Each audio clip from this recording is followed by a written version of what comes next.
Hellhole Bend is a deep gorge in the Grand Canyon, smack in the middle of Navajo country.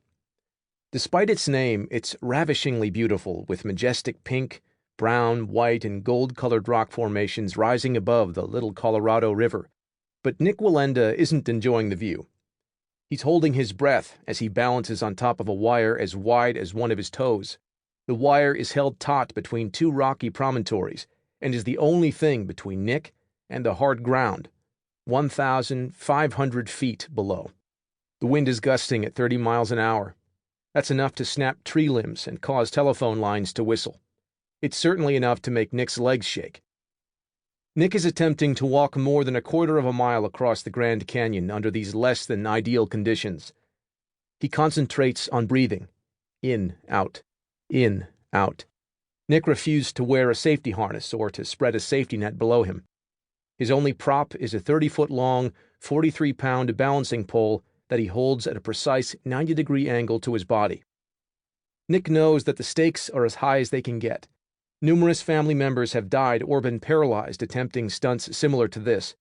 Born into a family of circus performers brought to the United States from Germany in 1936 by the Ringling Bros and Barnum and Bailey Circus, Nick can look back on generations of acclaimed tightrope walkers, including his father and grandfather.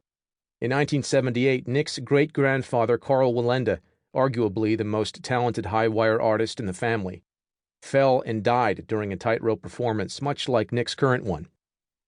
With extraordinary concentration, Nick picks up his right foot and edges it forward until it is positioned directly in front of his left foot. Step 13. Done.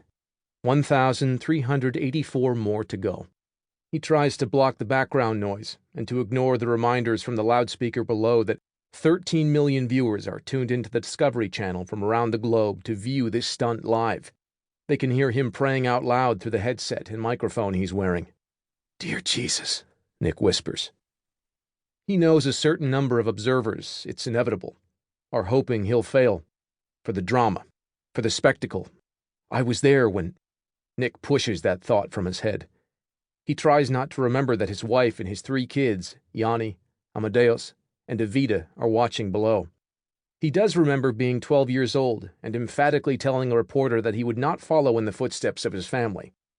Never, ever would he become a high-wire artist. "It's just not worth it," he'd said. What made Nick change his mind? And, more incredibly, how had he managed to stick with his training over the years, despite daily reminders that his chosen vocation could kill him at any moment? Although Nick might not have the answer to that question, scientists do. And although Nick's story might not seem to have much relevance for you personally, stay tuned. You'll soon see that you have more in common with him than you thought. According to current science, Nick Wallenda's path through life was actually quite predictable. Although not aware of it, Nick had intuitively done everything right to stick with it and succeed with a plan of action. By the way, Nick's walk across the Grand Canyon was successful. Next on his list, walking across the 1,200-foot-wide Tallulah Gorge, Georgia, while making time for 3 headstands on the wire. Recent research shows that 7 psychological forces support the ability of people to stick with their plans, in both life and work. The more of these forces people incorporate in their behaviors, the more likely they are to stick with something until they reach a goal.